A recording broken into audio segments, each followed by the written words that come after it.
If you're selling high ticket offers through a landing page, then watch this video till the end because I'm going to be sharing with you how this one thing is affecting the sales of our clients that you do not need to mention inside of your sales page so it doesn't affect yours.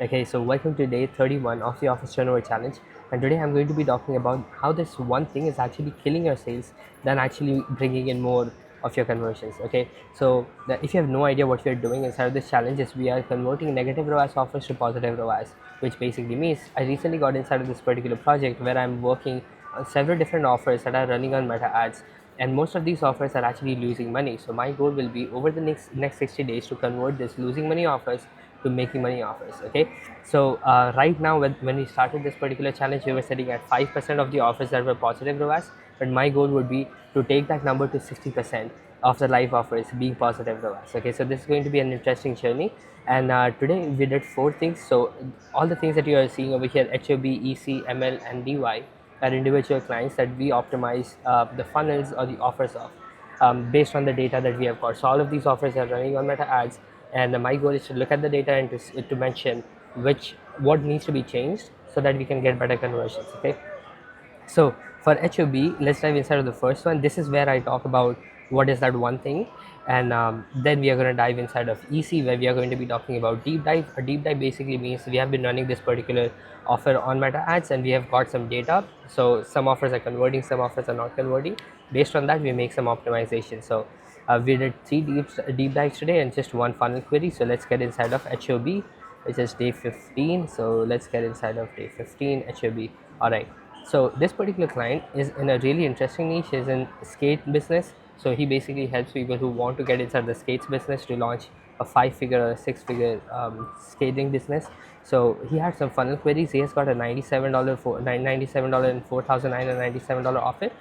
Basically, what I suggested was him to shift the funnel from like a sales page to a call funnel so that we can start booking calls for his $5,000 program directly rather than having 3 different options, right? So on the funnel, so he had some queries about, the first one was showcasing the price on the sales page. So what I said was, the thing is, when we show the price of what they get on the sales page itself, and it costs $5,000, it actually scares the buyers away, even if they have the budget for it. So for example, if you have a $5,000 budget, even if you are seeing everything that you're getting and then it costs $5,000, you wouldn't go ahead and book a call, because now you're just calculating in your mind how this is going to work out in the first place, right? Because the other person hasn't given you enough value yet. So that's why I mentioned to not mention the prices. And then another query was for calendar application. So the reason we don't jot the questions down, so what he suggested, what he was asking was that why are we not mentioning about the questions that needs to be asked for booking the calls or the appointments? The reason is, if we are mentioning all the questions for an application, what it does is, like, we only know so much for a particular niche, right? However, you know your niche better than anybody else, so it's much better than you understand what needs to be done in a particular, what you need in order to qualify a particular need. That's basically what goes inside of the application of any call funnel or any kind of application that needs any kind of qualifications for the clients. So that's why I suggested, like, that's why we need the questions from the client itself.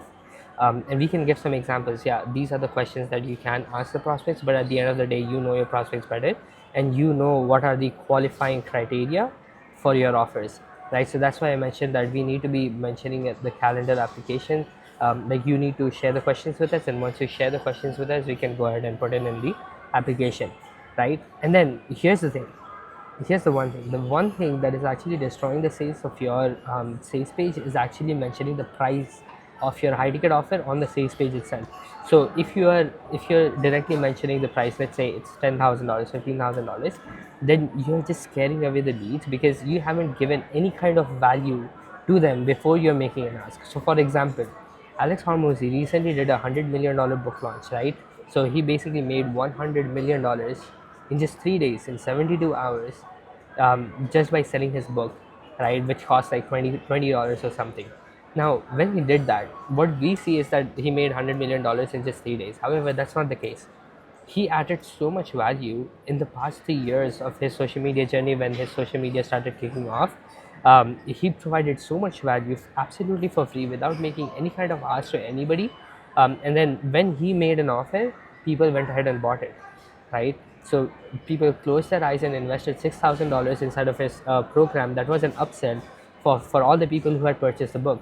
So you see, the longer you wait, the bigger ask you can make, right? So if we are getting people, if we are just letting people know the price of the offer on the sales page itself, it's actually going to scare them away to not even book a call. However, if you book a call with them first, they come up on the call, and then you understand what is it costing them for them to keep the problem, then you can go ahead and customize the offer according to what their needs are, right? And then it's going to make more sense to them, because they would know, okay, I have all of these problems. And most of the time, most of the clients or prospects don't even make any kind of assessments to realize how much it is costing them to keep the problem. So on the call itself, if you just let them know, hey, this is how much it's costing you to keep the problem right now. Let's say you're not managing your social media, because of which you're not landing 10 clients a day, right? That would have added $1,000 a day to your revenue on your business, and then over the next 30 days that would be like 30K, right? So you're losing 30K every month for not solving this problem. And if I charge like 10K or 15K for that, now we have some context over the price. So that's why I mentioned, like, always never mention the prices on the sales page if your offer costs more than $2,000, right? Even above $997, we do not mention any kind of prices on the sales page, and we always either book a call or we get them on a webinar if we are setting an offer that is less than 2,000. If it costs more than 2,000, then definitely booking a call is the way to go. Okay, so for any high ticket offers, it's always best to get them on a call and then clearly mention the transformation on the sales page, just so it makes sense for them to go ahead and book a call in the first place. If we mention the price, they're going to get scared away and they're never going to come back again, right? They are just going to find someone else who will take them on a call and then actually understand their needs, right? So that's why for any high ticket offer that you're sharing or you're pitching to your audience, always book a call first and then pitch your offer on the call itself. Okay, so that's one. The second thing that we did today was a deep dive for EC. So we're gonna go to day 17. For EC, we had a deep dive today. So EC in a really interesting niche. She is an ads coach, and then her funnel is a webinar funnel. So she basically helps people with running profitable ads for e-commerce stores. And then the webinar funnel that we have got for her is has a registration page, a confirmation page, and what people need to do is just show up on the webinar where we are going to pitch our offer, and then people are going to buy, right? So that's the funnel, that's the offer. The offer is a different offer where she helps them one-on-one, so it's kind of like a service. So when we analyze the data today, like, here are the stats for the first webinar that we did. The CTR was 2.16%, which was good. The CPC was $3, which was a lot, right? The CPM was also a lot, and the total number of leads that we got was 24, and the cost per lead was close to very $14, which was really insane. Because ideally for webinars, the most ideal numbers are like $1 to $10 that it costs for us to get one free webinar registration. And then for the ideal CTR for any kind of ads that we run for the webinars are like 5 to 10%, but over here we got like 2.16, which was really bad. So what we are doing is, currently this particular offer was running before I even came in. So they are running video ads for getting people to sign up for the webinar. So what I suggested was, let's just change the ad creatives to a graphic creatives, because that would allow us to get a lower cost per clicks and also lower cost per lead, right? So that's what we are going to do. And then with 24 leads, we can expect like 1 or 2 attendees to show up on the webinar. So that's why I suggested, like, we need more opt-ins in order to get a decent amount of people to show up on the webinar. So next time what we are going to do is, for the graphics, what I suggested was, we have to keep the text short and direct, right? For example, and also have people move away from pain rather than towards pleasure. I already talked about this in the previous videos, like what this concept of moving away from pain rather than towards pleasure actually means. But it's pretty simple. For example, if our ads are saying like, I will make you $10,000, that is actually towards pleasure, right? But then if you're saying that, oh, this one thing is actually keeping you from making $10,000 a month, then that is away from pain. So we are showing people what it is costing them to be where they are, and at the same time, it's actually moving people away from pain, right, rather than towards pleasure. So what we are going to do for the graphics is also use EC's our clients' images to make it more personalized for the graphics, ad graphics. And then we can relaunch the ads for the next webinars. What we are going to do, we are only going to run 3 graphic ads, and that would be good, right? So this ideal CTR, it has to be 5 to 10%, and the ideal lead cost would be $1 to $10. Okay, so that's what we are going to be, what I suggested for EC. And then the next one that we are going to be doing is, the next optimization was for ML. ML is also in a really interesting niche. Let's go to day 6. Yeah. So ML is in the business of helping senior living businesses scale their business to like um, to get to fill all their beds, right? And his offer is a $397 per month SaaS offer.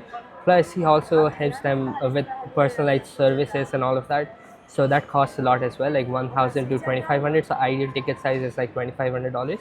And then we had already done multiple deep dives before, but then here are the numbers for this particular deep dive. We got like 2.13% CTR, and then the cost per click was close to $5, but it's actually optimum because for book a call funnel, so he has got a book a call funnel where we book a call, and then on the call the client actually closes the deal. So it's $5 over here. And then the CPM is 101. So this is also ideal. We are getting decent amount of landing page views, and based on that our booking rate is pretty good, which is 18%. And we booked like 27 calls, which was amazing. $25 is it's costing us to book a call, which is insane. The ideal average for the calls is like $80 to $150. So $25 is just insane, which means the ads are performing really well along with the funnel, and we do not need to change anything anywhere. However, and from the previous numbers, the numbers are pretty good. So if we look at the last deep dive that we did, the cost per call booked over here was $44, but right now the cost per book is for cost per book call is like $26, right, which is insane. So that is why the ads are performing pretty well. All we need to do is just keep running the ads, but we haven't gotten any kind of information from ML if he closed any deals, so that's why we haven't put anything over here yet. However, the last deep dive we did, he got like 3.5x ROAS from all the ads that we ran for him. Okay, so that's what has been happening with ML. Let's go inside of the next one. The next one is DY. So D.Y, we did a deep dive for him as well. He's actually a doctor, right? He's in a really interesting niche. He's helping people cure back pain, right, themselves at home rather than them going to different kind of consultations and all of that stuff. So here are the numbers for him for the last 14 days. The CTR link, which is pretty good, like 2.6 is really good. CPC is $2 for a $197 offer, which is amazing. $297 offer actually. And then we got 3 opt-ins. The opt-in rate is really terrible because the industry average is like 8 to 15%, but then this particular client is getting like 1.08. But the thing is, like, this is a mass offer, so that's why a lot of people are clicking on it, because everybody has back pain, right? So a lot of people are clicking on it, so the numbers are going to be different. But then we got 3 opt-ins and 2 people purchased the offer. The purchase rate is really insane. But then the total ad spend was $667 and the revenue was $594. We can actually break even on this really soon. But then here are the things that we suggested. So on the web, on the ad copy, it was saying that it was like all of these was free, because we had the value stack over here on the ad copy itself, and then we said plus get $1,000 worth of bonuses absolutely for free. Now what this does is, like, there was a miscommunication that people came to the landing page and saw it was a $297 offer and not free. So that's why what I suggested was to mention, like, change the copy and mention that it is a $297 offer, and that when it launches it will be $997. So mention all of this in here so that people do not get the element of surprise, right? So let's keep running the ads is what I suggested for another 14 days, and then after the PVO, so what we are doing is, like, we are thinking about creating a $10,000 program for this particular client. So once that is done, once we have strategized that, we can go ahead and add an upsell for people to book a call with the client, so that we can sell the 10K offer in the back end. So what I also suggested was that if we run the ads for another 14 days and we still don't break even, then what we are going to do is we are going to change the target audience to just entrepreneurs facing back pain. So we are going to change the entire copy of the page just to focus on targeting people who are entrepreneurs, but then they're sitting and working all day just like me, but then they are going to get like resolve their back pain issues by simply joining this particular course. And for them, spending $297 is also very easy. So that's why I suggested this particular thing. Even after 14 days, if we do not get any results, this is what we're going to do. So yeah, that's it for day 31. And I hope this entire video was helpful to you. Let me know in the comment section what was your best takeaway. And for me personally, the best takeaway was just understanding why mentioning the price is actually costing us a lot, and why we shouldn't mention the price at all. So let me know in the comment section what was your best takeaway, and I'm going to see you tomorrow on the next one. Until then, keep creating for a change.